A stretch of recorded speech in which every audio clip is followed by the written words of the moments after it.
पिछली बार जब भाई शिशिर ने कविता पढ़ी थी तो उन सारे कवियों में से सुनने के बाद सबके रस थे, लेकिन शिशिर भाई की डिमांड थी, कई लोगों ने कहा कि अब की बार जब होगा तो फिर शिशिर भाई को बुलाइएगा। तो बाहर से आए कवियों में पिछले जो है एक कवि ऐसा है जो फिर से आया है, उसको बुलाया गया, आया नहीं बुलाया गया है, आमंत्रित किया गया है। तो मैं भाई शिशिर शुक्ला को आमंत्रित करता हूँ कि आए वो अपना काव्य पाठ करें। और आगामी 28 सितंबर को हम हिंदी भवन में कार्यक्रम कर रहे हैं, तो मंचस्थ अतिथिगण भी और जितने कविगण हैं और उसमें शिशिर भाई स्पेशली आप हिंदी भवन में कविता पाठ के लिए आमंत्रित हैं। 28 सितंबर की शाम 4 से आपका मसादे को प्रणाम करता हूँ,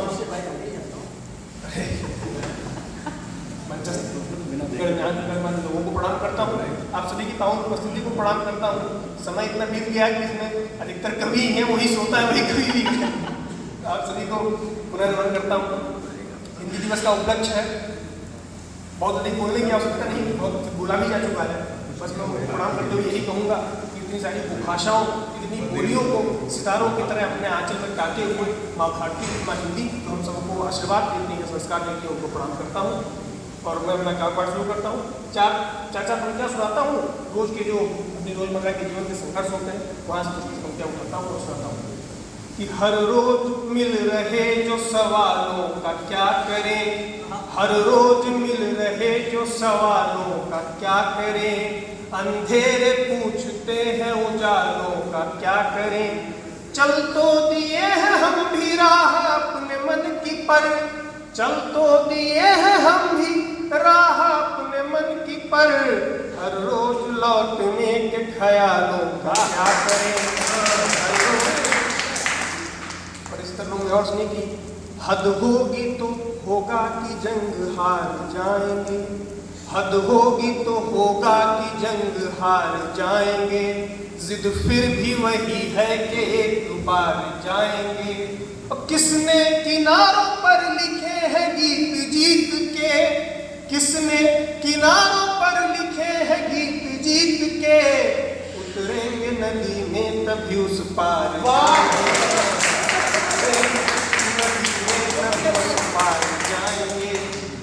मैंने दो मुक्तक सुना है, जैसा कि समय भी सीमित ही है, मैं मूलतः श्रृंगार लिखता हूँ।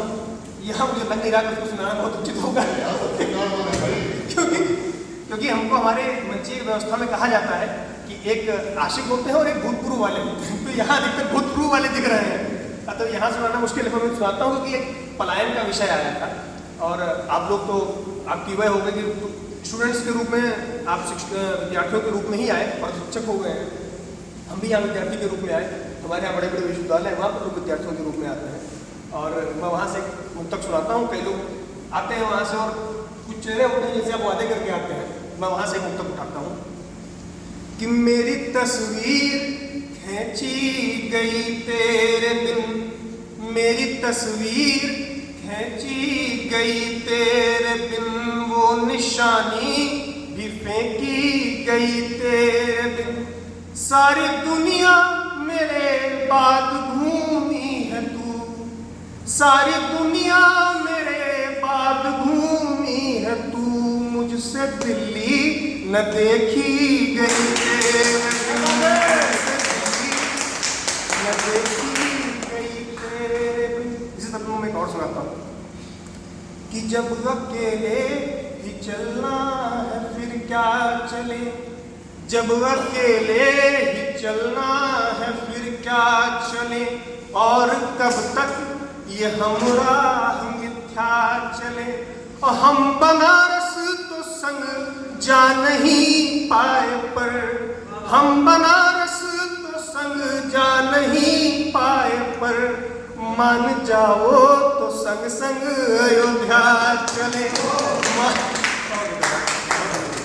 मान जाओ तो संग संग अयोध्या चले। मैं गीत सुनाना चाह रहा हूँ और मैं इतनी देर से हुआ आपको मैं कौन सा गीत सुनाऊँ। उन्होंने भैया ने कहा कि आप जो सुना के गए थे उसको लोग बार बार कह रहे हैं देखो तो राम जी का गीत है। तो मैं जैसा आप लोग का आदेश है सुनाई तभी एक ही गीत सुनाता हूँ, वही सुनाता हूँ। इस गीत की भूमिका इसलिए है कि प्राण प्रतिष्ठा हुई तो सारे कवि तो लिखते ही थे, वैसे भी लिखते थे राम पर एक ऐसा राम विषय ही है कि इन पर लिखा ही जाए। और जब प्राण प्रतिष्ठा हुई तो बाकी सारे मित्र भी लिखते रहते, मैंने भी लिखा। वो विषय ढूंढ रहा था कि ऐसा क्या लिखा जाए। कवियों के सामने एक चुनौती होती कि जो लिखा जा चुका उसको कैसे लिखे। बाबा तुलसीदास लिख के गए जब वो सीता जी के लिए लिख रहे थे कि सब उपमा कवि रहे जुठारी कई पर करो विजय कुमारी। इनको सीता जी के लिए मैं कौन सी उपमा लाऊं, सारी उपमाएं तो फीकी पड़ चुकी है। तो तब कुछ नया लिखने का रहता है। तो मैंने प्रयास किया, जैसे कि यहाँ ब्रजमंडल है। ब्रजमंडल में आप जब कन्हैया के बारे में देखेंगे तो कन्हैया का बचपन आपको हर गाँव में दिख जाएगा, हर घर में दिख जाएगा। ठीक वैसे ही मैं गोंडा का रहने वाला हूँ, अयोध्या के बगल 60 किलोमीटर। तो हमारे यहाँ हमने मानस बात तो पढ़ी, राम जी की कथाएं हमारे बाबा के मुँह से, हमारी दादी के मुँह से हमारे मन में पहले आ गई। तो मानस पढ़ी, बाकी मानस सुन पहले।